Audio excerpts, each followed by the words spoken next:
मैं इस तकरीर का आगाज एक शेर से करना चाहूँगी। कितनी अजीब है गुनाहों की जस्तजू इकबाल, नमाज़ें भी जल्दी में पढ़ते हो फिर से गुनाह करने के लिए। बिस्मिल्लाहिर्रहमानिर्रहीम, नहमदुहु व नुसल्ली अला रसूलिल करीम, अम्मा बाद। नमाज की तो वो शान है कि वो रोक देता है तवाफ़े काबा को, तो तेरे कारोबार की क्या औकात है जिसकी वजह से छोड़ देता है तू नमाज को। ईमान के बाद इस्लाम में अहम अरकान नमाज है। कुरान शरीफ और हदीस में भी नमाज की बहुत अहमियत बयान की गई है।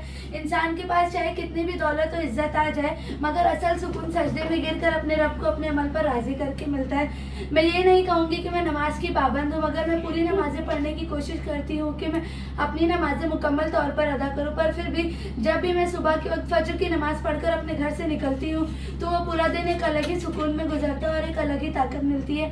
आप सबको पता होगा कि नमाज कैसे मिली। नमाज के लिए अल्लाह ताला ने कोई वही नाजिल नहीं की, बल्कि हमारे नबी सल्लल्लाहु अलैहि वसल्लम को खुद बुलाकर ये तोहफा दिया। 50 से 5 नमाजें हो गई, मगर हम मुसलमानों से ये भी मुकम्मल तौर पर अदा नहीं होता है। हम हमेशा किसी न किसी काम का बहाना बना देते हैं। हर इंसान यही नहीं जानता है कि अल्लाह जब नाराज होता है तो सजदों की तौफीक को छीन लेता है और इंसान सजदों को छोड़कर सजदों को छोड़कर हर चीज़ में सुकून सिर्फ अल्लाह के जिक्र में नहीं। नमाज को अपने ऊपर फ़र्ज कर लो, खुदा की कसम दुनिया की फ़र्ज से आज़ाद हो जाओगे। कामयाबी तुम्हारे कदमों को चूम लेगी।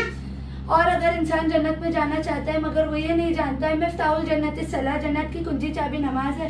अगर नमाज ही नहीं पढ़ोगे तो बिना चाबी के जन्नत का दरवाज़ा कैसे खोलोगे।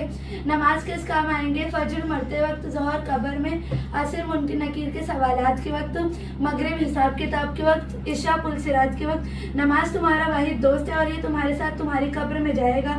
वाखिर दावाना अल्हम्दुलिल्लाहि रब्बिल आलमीन। अब मैं इस तकरीर का इख्तिताम एक शेर से करना चाहूँगी। कोई इबादत की चाह में रोया, कोई इबादत की राह में रोया। कितनी अजीब है नमाज़े मोहब्बत का सिलसिला। कोई कज़ा करके रोया, कोई अदा करके रोया। माशाल्लाह, बढ़िया।